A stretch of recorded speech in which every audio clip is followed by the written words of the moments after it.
క్షమించాలని కోరుతా ఉన్నా. ఎందుకంటే మిమ్మల్ని దాదాపుగా 4 o'clock వరకు ఇక్కడికి రమ్మన్నాం. మరి కొంతమంది అయితే 3 గంటలకే రావడం జరిగింది. ఎక్కువసేపు మిమ్మల్ని కూర్చోబెట్టని, ఎందుకంటే అందరూ మాట్లాడారు. మీరందరూ అవగాహన ఉన్నటువంటి లీడర్లే.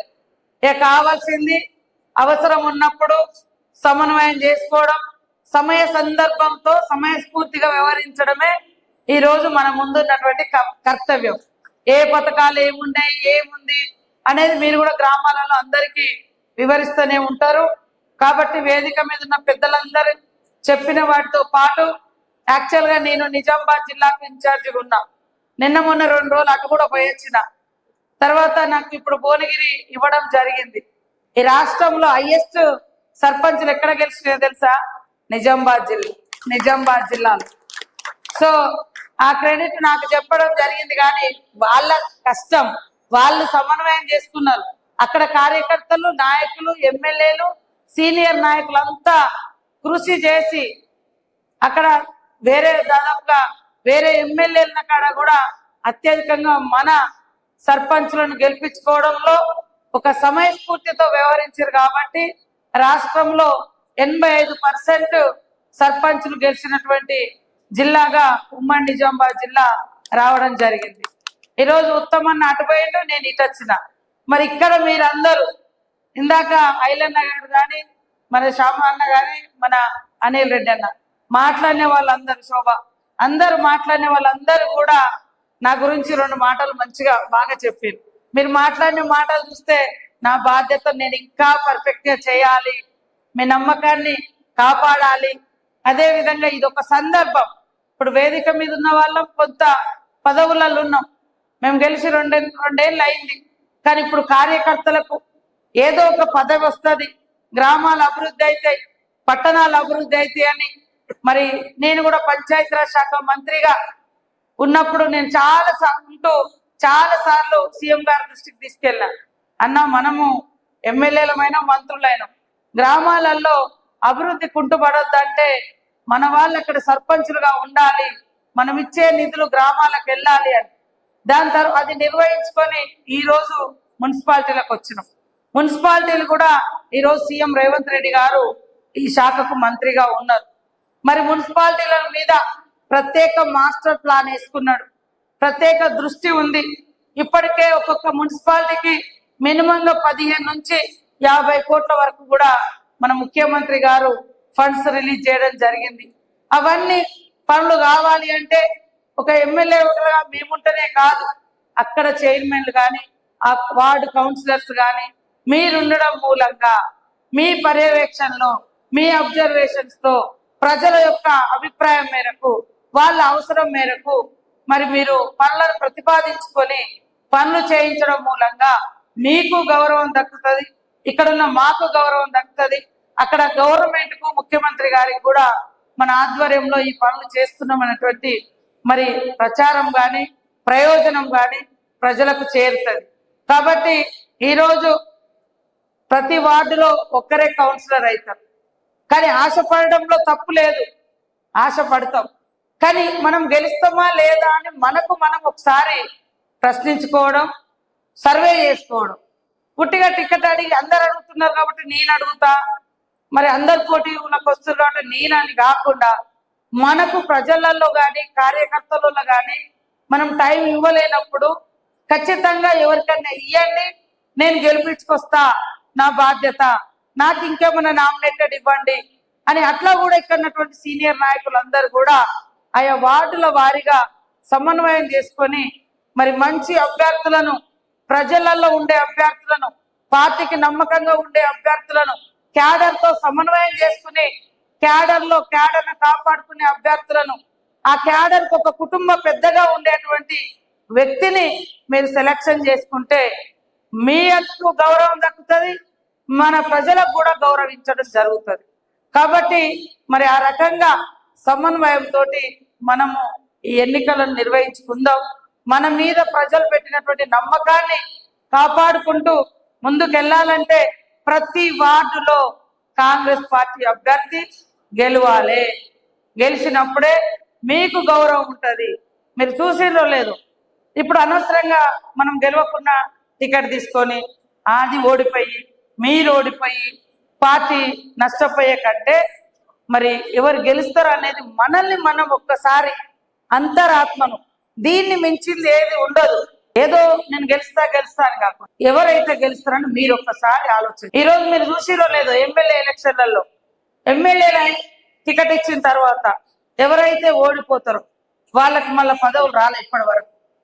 ఎందుకంటే ఎమ్మెల్యే ఇచ్చినాం, ఓడిపోయినాం, మరి టికెట్ త్యాగం చేసిన వాళ్ళకి ఇవ్వాలని చాలా మందికి టికెట్లు త్యాగం చేసిన వాళ్ళకే చైర్మన్లుగా ఇతరత్ర ఎమ్మెల్సీలుగా అవకాశం ఇచ్చారు.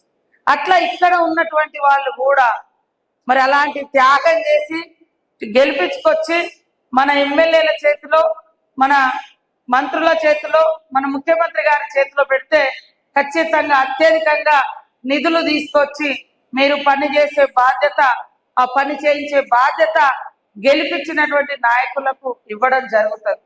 అందుకనే టికెట్లు ఆశించిన నాయకులు లేదా డిక్లేర్ అయిన నాయకులు కూడా ఇక నేను డిక్లేర్ అయిపోయినా, ఇక నాది అయిపోయింది, వీళ్ళతో ఏం పని లేదని అనుకోవద్దు. టికెట్ నువ్వు గెలిచి నీ చేతిలో సర్టిఫికెట్ వచ్చేంత వరకు కూడా నువ్వు గెలిచినా అని ఊహలలో ఉండద్దు. అట్లా ఓవర్లుక్కులు ఉన్నప్పుడే నష్టం జరుగుతుంది. మా దగ్గరనే 2 యునానిమస్ వార్డు మెంబర్లు అయినాయి. అంత సర్పంచులకు ఎలక్షన్ అయింది. ఆ 2 వార్డులలో పెట్టిన డబ్బాలు కలిపి ఓట్లు లెక్క చేయలేదు, ఆడ చేయకుండా రిజల్ట్ ఇచ్చారు. ఆ 2 యునానిమస్ మనకు అయినాయి. ఆ 2 వార్డులలో సర్పంచ్ డబ్బాలు పెట్టి ఓట్లు పడ్డాయి. అవి లెక్కనే చేయలేదు, 300 ఓట్లు. మనోడు ఓడిపోయింది 37,000 ఓట్లు, 37 ఓట్లతో. అంటే అయిపోయిందని అనుకున్నారు. చూశారు కన్నా డబ్బాల ఓట్లే తీయలేదు. ఇప్పుడు పోతే అది కోర్టుకు పోయింది. ఆ కోర్టు ఎప్పుడు చెప్తుందో తెలియదు. ఇప్పుడు అంతకుముందు కూడా అద్దంకి దయాకర్ అన్నప్పుడు కూడా గెలుస్తున్నాడు రిజల్ట్ వచ్చేసరికి అది అట్లా రకరకాల ప్రాబ్లమ్స్ ఉంటాయి. అట్లనే పల్లకిలో కూర్చున్నటోళ్లను మనము ఎప్పుడు గొప్పలం కాదు, మోసే బోయిలు గొప్పోలు. మీరందరు కష్టపడితేనే మేము ఈడ కూర్చున్నాం. కాబట్టి ఎప్పుడూ కూడా రాజకీయ నాయకుడు పదవులలో ఉన్నోళ్ళు ప్రజలతోటి క్యాడర్ తోటి అనుబంధంగా ఉండాల్సిందే. సరే ఈ ఒక్కరోజుతోటే కానీ మీకు నాకు పని లేదు అనుకున్నప్పుడు అట్లాంటి వాళ్ళు గీత గీసుకొని ఇంకా జనంలోకి పోరు. కానీ ఎప్పుడు కూడా రాజకీయాలలో ఉండాలనుకుంటే ఒక మంచి లీడర్గా, ఒక కుటుంబ పెద్దగా మన కుటుంబాన్ని ఎట్లా లీడ్ చేస్తామో పార్టీని కూడా ఆ రకంగా సమన్వయం చేసుకోవాలి. తిట్టేటోళ్ళు ఉంటారు, ఆవేశంతో అడిగేటోళ్ళు ఉంటారు, బాధపడేటోళ్ళు ఉంటారు. కోపం వస్తే మనం కూడా అంటాం, మళ్ళీ దగ్గర తీసుకోవాలి. ఎప్పుడు కూడా దూరం చేసుకోవద్దు. అట్లా ఒక్కొక్కరిని దూరం చేసుకుంటే ఇంట్లోనే 4 మనుషులు ఉంటేనే 4గురికే పడదు, భార్య భర్తలకే పడదు, అన్న చెల్లెలకే పడదు. ఇంట్లో ఎన్నో సమస్యలు ఉంటాయి. అట్లాంటప్పుడు ఇంత పెద్ద పార్టీలో రకరకాల భిన్నాభిప్రాయాలు ఉంటాయి, ఆశలు ఉంటాయి, ఆశయాలు ఉంటాయి, సీనియర్లు ఉంటారు, వాళ్ళకు అనుగుణంగా రిజర్వేషన్ రాకపోవచ్చు. ఒకవేళ సీట్ ఇద్దామన్నా కొంత రకరకాల క్యాస్ట్ ఈక్వేషన్స్ కావచ్చు, అవతల ఉన్న అభ్యర్థి క్యాస్ట్ ఎక్కువ క్యాస్ట్ ఉండి ఆ ఫీలింగ్స్ ఉండొచ్చు. ఇట్లా రకరకాల ఈక్వేషన్స్ కూడా ఉంటాయి. కాబట్టి ఇప్పుడు అనిల్ అన్నట్టుగా ఒక్కొక్క అభ్యర్థి మీద మనం కూడా సర్వే చేయించుకుందాం. నిలబడి లాస్ అయ్యే కంటే మరి గెలిపించుకొని గల్లెగిరేసుకొని వచ్చి ఎస్ నేను ఇక గెలిపించిన అనే కింగుల కంటే కింగ్ మేకర్ గొప్పోడు. కింగ్ ముంగడ కనబడతాడు అంతే, కానీ ఎన్నుకున్న అసలు మేకర్, అసలు సృష్టికర్తలు వేరే ఉంటారు. కాబట్టి ఆ గౌరవం ఇక్కడటువంటి కార్యకర్తలకు దక్కుతుంది. తప్పకుండా కష్టపడ్డ వాళ్ళందరినీ మరి అత్యధిక మొత్తం మనము గెలిపించుకొని మంచి మీటింగ్ సీఎం గారితో ఏర్పాటు చేయించి మీ అందరికీ కృషికి అభినందనలు పెట్టించే బాధ్యత నాది. అత్యధికంగా ఫండ్స్ ఇచ్చే బాధ్యత, తెప్పించే బాధ్యత నాది. కాబట్టి మీరందరూ దయచేసి సమన్వయంతో ఒకరినొకరు సహకరించుకుంటూ మరి పని చేయాలని కోరుకుంటూ 3 పేర్లు అడగడం జరిగింది. ఆ 3 పేర్లు ఇవ్వండి. సింగిల్ గా ఉంటే కూడా ఏకగ్రీవంగా తీర్మానం చేసి సింగిల్ కూడా ఇవ్వండి. బట్ 1, 2 కూడా మనం అట్లా రాసుకోవడం అనేది మన ఆనవాయితీగా ఉంటది. కాబట్టి అందరూ మన యొక్క మున్సిపల్ ఎన్నికలలో గెలిపించుకొని ఘన విజయం సాధించాలని, దాదాపుగా నాకు ఇచ్చిన అన్ని సీట్లలో ఎమ్మెల్యేలు ఉన్నారు. ఒక అటు జనగాం ఒక్కటే సూర్యాపేట లేదు మాకున్నదా, జనగాం ఒక్కటే లేదు. కాబట్టి ఇవన్నీ కూడా గెలిపించుకొని అగ్రభాగాన రాష్ట్రంలో మరి వన్ సైడ్ వార్ చేసిన పేరు, ఆ కీర్తి మీకు దక్కాలి.